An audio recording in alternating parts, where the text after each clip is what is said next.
Sahabat Rema yang terkasih, salam damai sejahtera bagi sahabat dimanapun sahabat berada.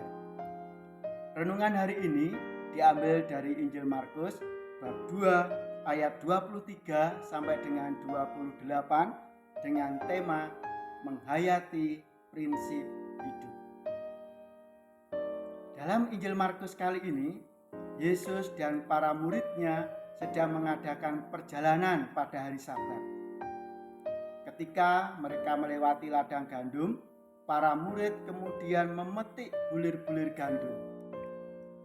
Bagi para ahli Taurat, hal itu tidak sesuai dengan prinsip hidupnya. Lihat, mereka berbuat sesuatu yang tidak diperbolehkan pada hari Sabat. Semua aktivitas, contohnya memetik gandum, yang biasanya dijalankan pada hari-hari biasa, tidak boleh dilaksanakan pada hari Sabat. Sabat dipahami oleh para ahli Taurat sebagai hari untuk ibadah suci. Yesus mendengar persoalan itu, tidak mau terjebak dengan pemahaman Sabat yang dipersoalkan oleh para ahli Taurat. Yesus menanggapi dengan tegas bahwa Sabat diadakan untuk manusia dan bukan sebaliknya manusia untuk Sabat. Dengan kata lain, Sabat bagi Yesus dan para murid berarti Allah telah memberikan kebebasan kepada mereka untuk beribadah, juga bebas melakukan segala kebaikan di hadapan Allah. Itulah makna Sabat yang ingin ditegaskan Yesus kepada para ahli Taurat dan juga kepada kita semua. Sahabat Rema yang terkasih, dari peristiwa Sabat yang dipersoalkan oleh para ahli Taurat, kiranya kita bisa belajar dari pribadi-pribadi yang berpegang teguh dalam menghayati prinsip hidup mereka. Sangat jelas bahwa prinsip hidup yang mereka hayati sangat berpengaruh dalam cara mereka bersikap dengan sesama. Dengan memiliki prinsip hidup, seharusnya arah hidup kita itu menuju akan kebaikan.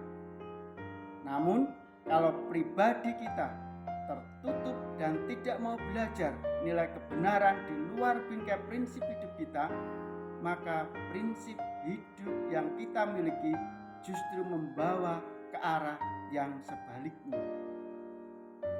Memiliki dan memegang teguh prinsip hidup itu sangat penting agar pilihan pijakan hidup kita menjadi jelas.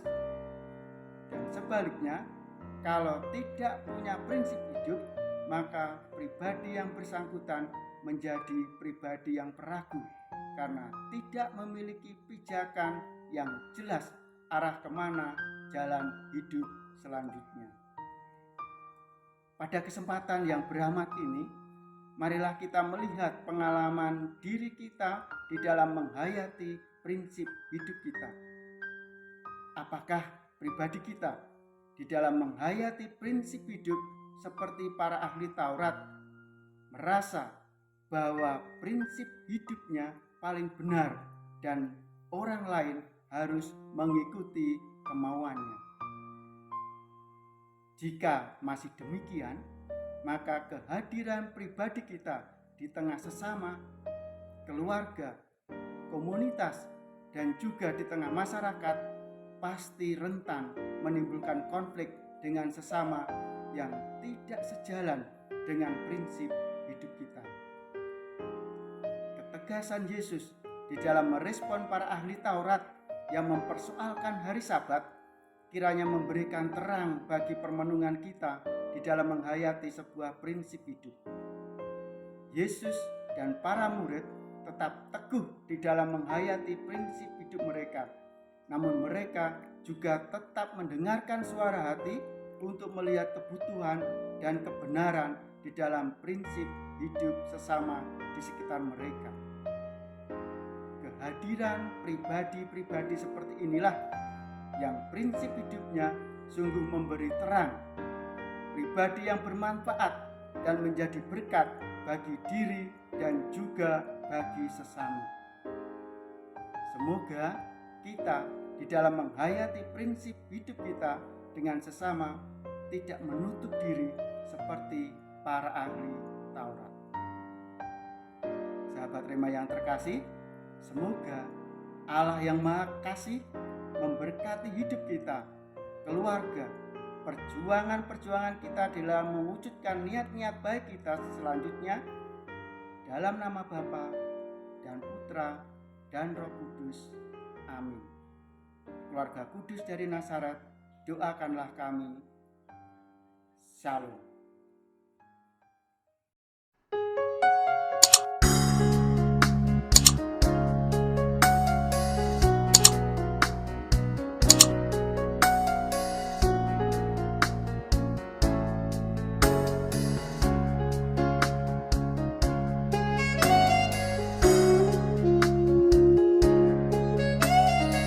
Sahabat Rema, sampai jumpa dalam program berikutnya.